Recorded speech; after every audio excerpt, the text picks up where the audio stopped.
Yes, welcome everyone. Cannabis News with Joe Klare. It's September the 11th, 2018. Presented as always by the Marijuana Times. Check us out at marijuanatimes.org. Click the video tab at marijuanatimes.org to find the show. Social media links are there as well. A bunch of great articles.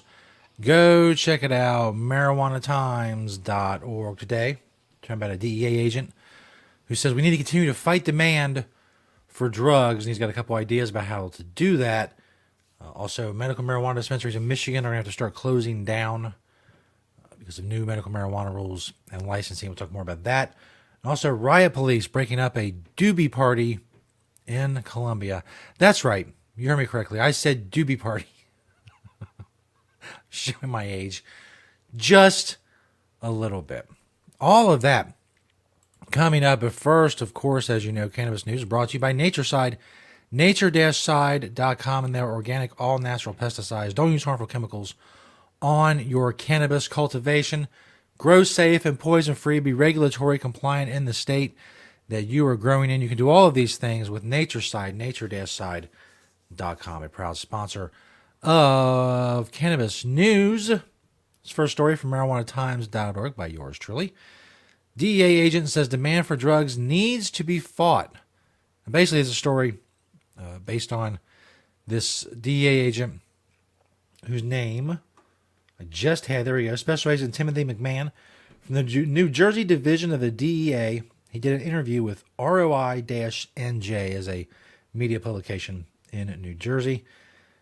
He stressed in some parts that he wants to continue education and tell people the truth about drugs, which is fine. I mean, if you're telling people and educating kids, especially about the truth, about the various effects that drugs will have on them, then that's fine. I don't have a problem with that. When you start lying to them, as kids have been lied to for decades now about marijuana, that is where I have a problem. But also, the second plank of his, hey, let's meet the demand for drugs is, of course, not legalization. He said, I don't understand the thought process of, well, because there's a drug issue, let's just legalize it. Robberies and homicides still go on. Do we turn around and say, let's just let it happen? No. We still have to continue to try to put a stop to this. A couple things about this. First of all, putting a stop to this, what he's talking about is consensual drug use by adults.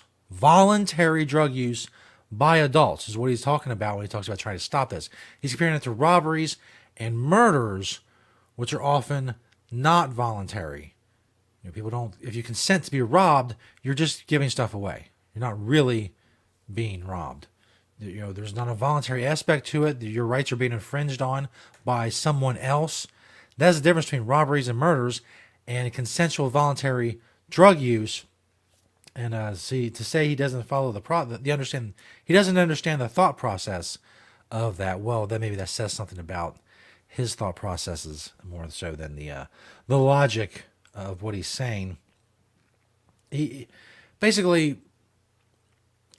as I talk about this in depth in the article, we're to a point, we've been here probably for a long time, where, and you've probably done this before, you see somebody do something that doesn't really affect you necessarily, you say, oh, there ought to be a law against that. Or you're talking with your friends or whatever, you say, oh, people, there should be a law against doing, such and such.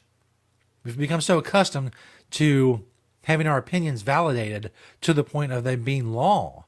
Well, I don't think people should do marijuana. Boom.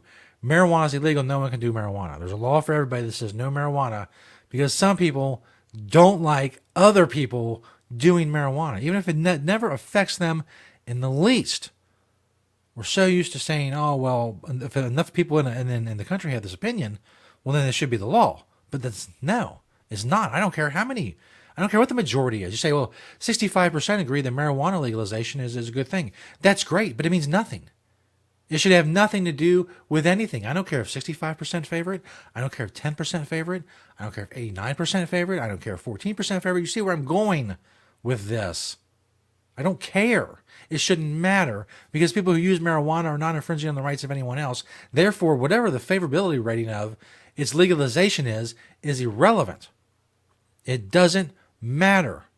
We continue to report on it because the sad state of affairs is we need people to vote to allow things that don't affect them at all.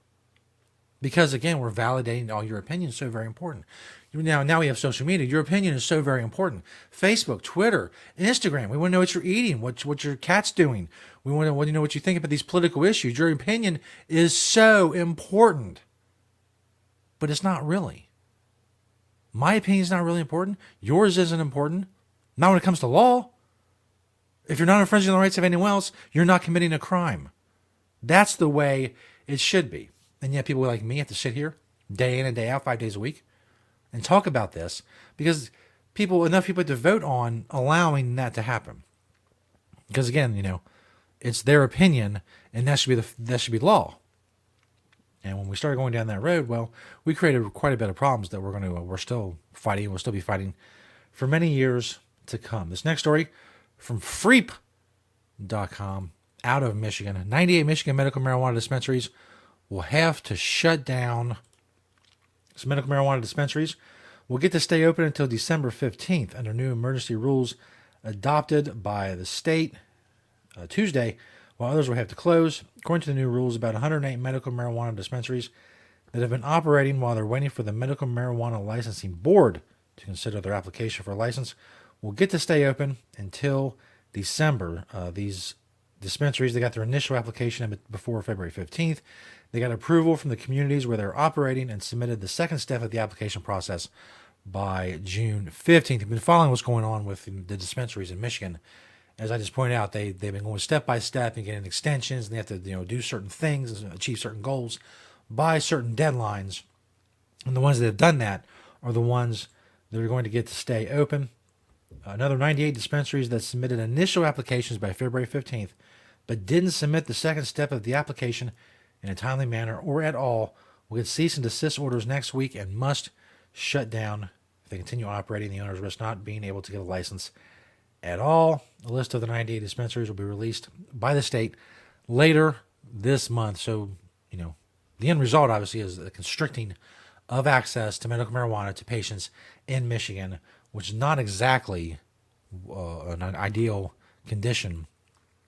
In any case, obviously some of the fault goes with these dispensaries. If obviously the rules and the regulations are restrictive, but it's up to you to meet these goals in any case. It's the system that you have to work within, because the end result is you don't get to legally operate a dispensary. Is it restrictive? Is it wrong to do that way? Great arguments can be made for all of that.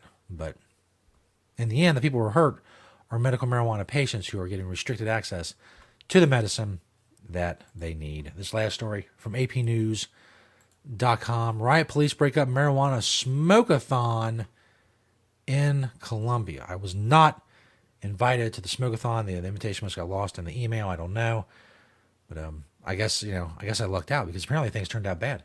Riot police broke up a pro-marijuana demonstration in Colombia's capital city as the South American country takes a harder stance on drugs. Dozens of people showed up at Bogota's planetarium Thursday with posters and small amounts of marijuana to stage a smoke-a-thon to defend recreational use of the plant.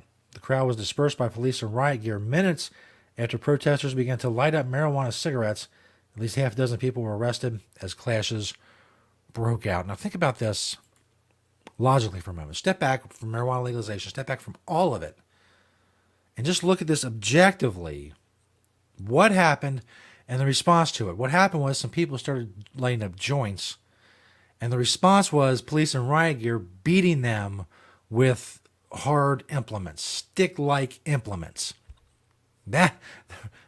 What happened? Some joints got lit. The response, beating by police in riot gear. Just objectively looking at that, it's out of proportion.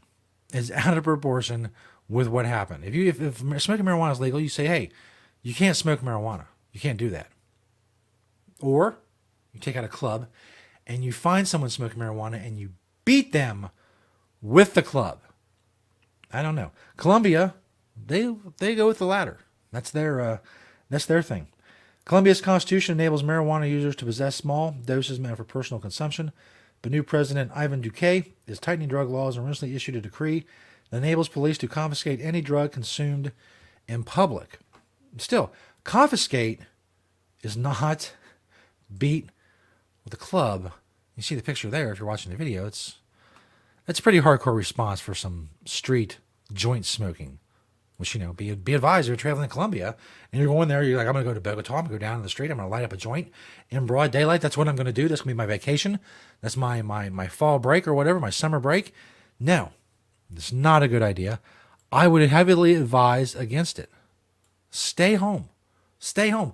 Lighting a joint where you are is probably going to leave you better off than lighting a joint in the streets of Bogota, Colombia.